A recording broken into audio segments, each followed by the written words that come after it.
परवदिगार खुदा से जानना रखता जुरिया हे मैं परवदिगार ये कदम की करंदा अल्लाह आसे अकल दालूरी फिकिर दालूरी ए मैं पाका परवदिगार हम ये सुवाल कसले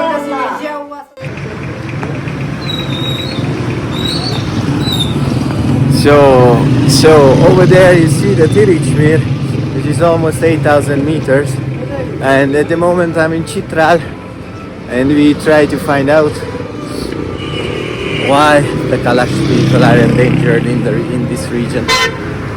Only 3,000 of them left. So I try to hitchhike to the valley where they live, and we start our journey. Yeah, sure.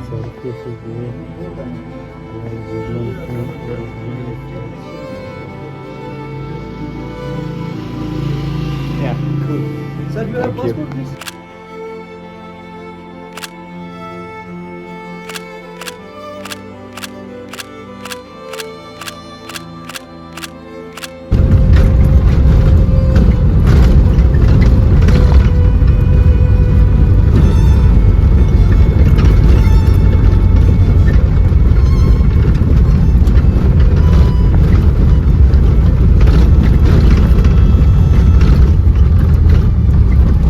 So here is the thing, I got so sick.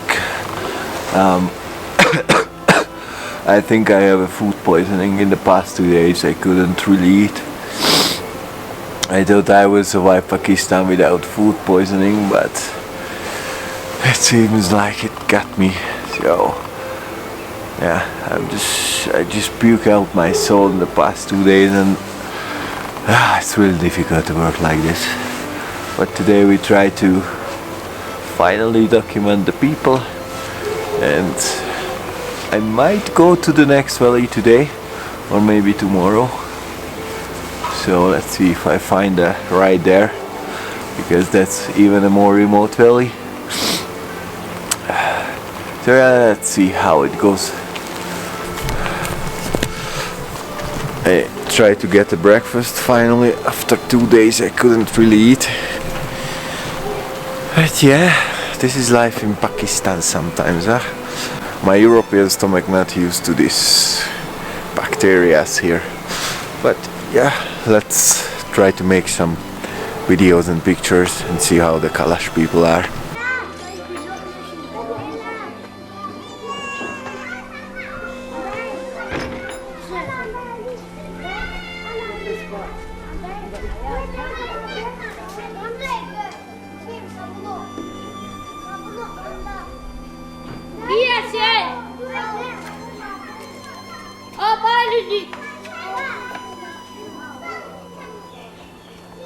So, before I start to talk about the Kalash, this is like a call out to most of the Pakistani travelers who are visiting the Kalash Valley, and this is super important, hear me out. The Kalash Valley and the Kalash people are not in a zoo. This is not a zoo, and the behavior of many of the local travelers, Pakistani travelers, were super bad. They just go there to drink the Kalash water, which is like basically a homemade wine-ish, because that's the only region in Pakistan where you can legally drink alcohol. Of course, you can find a way to drink and get alcohol, that's another story, but still, this is the only place. So they are super high when they get there, and the Kalash don't like how most of the local travelers behave there. And I don't speak in general, because I met with many super nice local travelers who were really respectful, and then they just wanted to learn about the Kalash. But many of them, and I witnessed this as well, they were not nice. They were pushed the camera into their face, they don't ask for anything, and because of this continuous behavior, it was also difficult for me to do kind of the same thing, but not really, because I always try to be respectful and a quiet observer, but they just, when they see a camera, they are suspicious and they don't like it anymore. So I had to have a lot of patience and time to get to their inner zone somehow, and I was still respectful. So yeah, in their home, I didn't really make any videos because I felt like it's more interesting to talk without the camera most of the time. And when I felt the right moment, of course, I took my camera. But yeah, this is just please please be respectful with these people. And then this is not a zoo, and don't go there just to get fucked up. And behave and ask for permission when you take a picture, or just, even though if you don't, just don't bother them that badly, because yeah, it was super awful to see this. So yeah, just be respectful.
So the Kalash people, this endangered tribe in Pakistan, it's super interesting. And you know, in the past even 20 years, when they opened kind of a good road to Chitral, and now it's not impossible to get there, it's quite easy.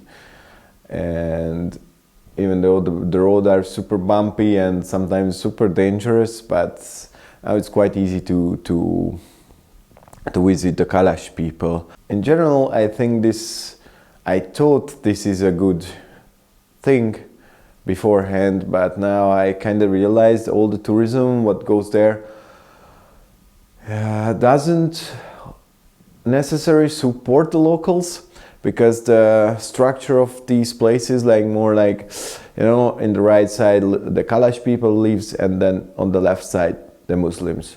And now the government try to do something to get more benefits for the Kalash, and don't let outsiders get lands anymore, so they don't make money on it. But whenever you get there, just try to stay with the Kalash people and try to support their business, because it's important. So at the beginning I thought this is a matriarchy, and I was kind of hyped on this to see a structure and to see a tribe where the women has the power mostly, and they have the voice. But at the end I find out this is not the case, but I believe so. And what I saw, I'm not sure, but correct me on the comments if it's not true, but the women are in a really good position in this situation. So they have a Kashi, which is like, I would say, the judge, and they have a man and a woman. Kalash khoda ke gayi aapka khoda uno paida karao hum paida kara so hum rizik jalle hum na shawa so khoda hum halawa so khoda hum rizik diya so khoda अब तो सुवाल के सियातस brown सुवाल का अबत करियस brown सुवाल उम्र जे मंजारस brown अल्लाह के सुवाल का छोटे छोटे जो ना ये कहते हैं ना खुदा के लिए हम दुआ करेंगे कि जिसने हमें पैदा किया है और हमें जो and the women can freely move around the city. They can show what they want to show. They can contact with men without any problem. The only thing, they have to go to a dedicated place when they give a birth, or when they have their menstruation cycle. Yeah, but this is the only thing, and you know, I arrived after Saudi and Pakistan to this Kalash Valley, and in these Muslim countries, yeah, the woman's in a different state as in the Kalash Valley, which is like, in my opinion, very nice, and they should learn about this. And there is another thing, so they live in the Afghanistani border, really close, like we saw the Afghan border from there. And then you might know the Talibans don't really like this kind of behavior, I would say, or this kind of way of life. And then to live under the shadow of the Talibans, it's not that easy. And back in the days, there were some places where when they converted them to Muslim, they were forcing them, but they had their own way, but now they transferred to Muslims, and some of them are still believing their religion, but yeah, many of them got converted back in the days, which is not that good. And then another thing, but I heard this is changing quite fast. Finally, the government started to recognize them. Finally, the government started to recognize them and recognize their own language, their own culture, the UNESCO heritage, and many small things happening to preserve the Kalash culture. And it doesn't feel like a lot of pressure comes from outside. And when I was talking with the people over there, they also said like, yeah, they live their own life, they do whatever they do. And many of them, I was talking with girls, young girls, they went to the university, but at the end they went back to their place. And it was not really because they were forced to go back, but they wanted to be back. And of course, they say that there are some issues, and then they have jobs, but not that much, and the variety is not that huge. And yeah, they are mostly self-sufficient, so they produce their own food most of the time. Yeah, the winter time it's difficult for them. And there is another thing, they have a lot of festivals here and there, and they sacrifice animals sometimes. They have kind of their own temple, but it's not really a temple like what you expect in other religions. They don't have a holy book there. And at the time when we were there, I experienced the New Year's Eve there, and they went to their temple, and then they were just praying for a good year, and that's what you can see here.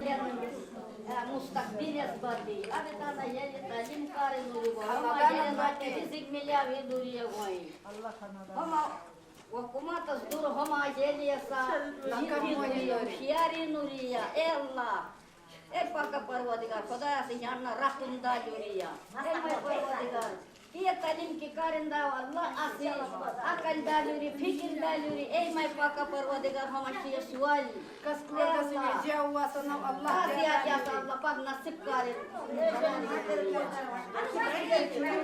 abad karin duriya pura ke pura ne da Allah pak tazisa tu çişe kayda duriya kaskin araşyla Allah pak abita duriya sual karda to sadesha karin duriya ey may paka parvadigar shiu hama prush Urda.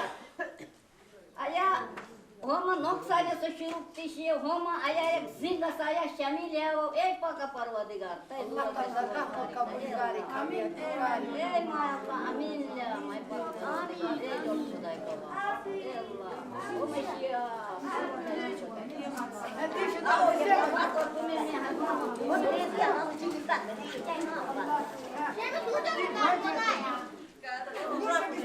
And yeah, this kind of knowledge of their religion, it goes from mouth to mouth and from generation to generation, and that's how they keep it up. And the Kalash people are very well documented, so we know a lot of things about them. If you are interested in their culture beforehand, or are you planning to get there, I have a book, Kalash Solstice. This is like a very good book. These two guys who wrote this book, they spent almost 5 years there, and then they basically adapted their culture very well. A lot more detailed information here about how they feel, what they do, how they live their life, what is the structure of their life. But yeah, and also one thing,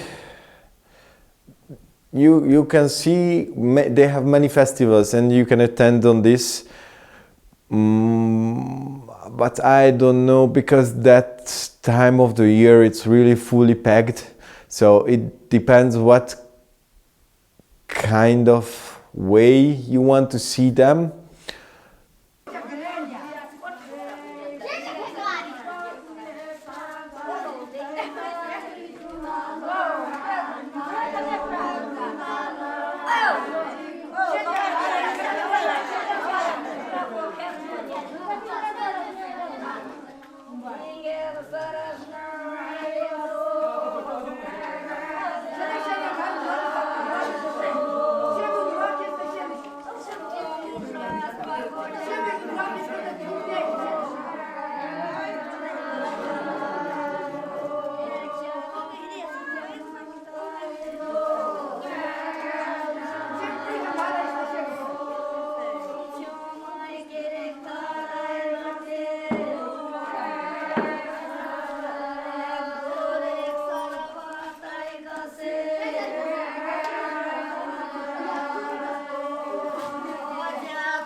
I would also now, if I go back to this, if I go back to the second time, I might want to see one of their festivals, but it's super nice to see their everyday life.